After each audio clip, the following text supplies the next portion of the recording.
जय श्री कृष्णा। गीता स्कंद के इस अंक में आपका स्वागत है। और बात हमारे कल्याण की है, जो श्रीमद् भगवद गीता में अर्जुन जी के प्रति जो कुरुक्षेत्र के मैदान में भगवान ने 700 श्लोक के माध्यम से ये जो गीता का गान अमृत रूपी हमारे लिए प्रस्तुत किया है, प्रकट किया है। 11वां श्लोक तीसरे अध्याय का, देवान भावयतानेन ते देवा भावयन्तु वः परस्परम भावयन्तः श्रेयः परमवाप्स्यथ। इस यज्ञ के द्वारा देवताओं को उन्नत करो और वो देवता तुम लोगों को उन्नत करें। इस प्रकार निस्वार्थ भाव से एक दूसरे को उन्नत करते हुए तुम लोग कल्याण को प्राप्त होगे।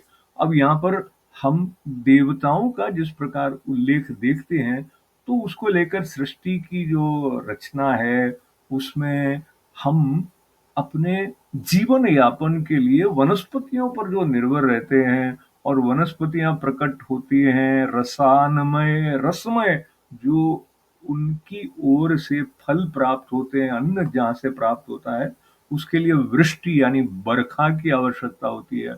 और बरसात का संबंध जो है वो यज्ञ के साथ भी है। तो अगर स्थूल रूप में देखें तो यज्ञ करते समय जो आहुति देते हैं, तो सूर्य भगवान के पास जाती हैं। बादलों के साथ में उनके संबंध को लेते हुए जो बरखा होती है, तो एक ये चक्र की बात यज्ञ के रूप में है।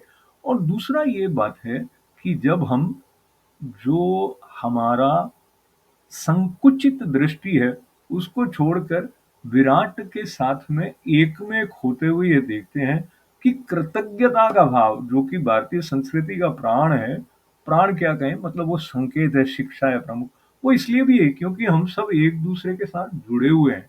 तो ये जो पारस्परिकता है, उसका बोध हमारे भीतर होगा तो हम किसी दूसरे को नुकसान नहीं पहुंचाएंगे, क्योंकि हमें यह समझ में आ जाएगा कि उसको नुकसान पहुंचाने का अर्थ मैं अपने आप को भी नुकसान पहुंचा रहा हूं। तो ये जो सूक्ष्म स्तर पर संवेदनशीलता का भाव है, वो जब हम जीवन को यज्ञ बनाते हैं और उसके लिए अपनी पात्रता को तप के द्वारा विकसित करते हैं, तो फिर अपनी भूमिका उसके अनुरूप हमें किस तरह से कर्तव्य का पालन करना है, वो स्पष्टता भीतर से आ जाती है। तो फिर जीवन में आनंद से आनंद से आनंद, पूर्णता से पूर्णता से पूर्णता।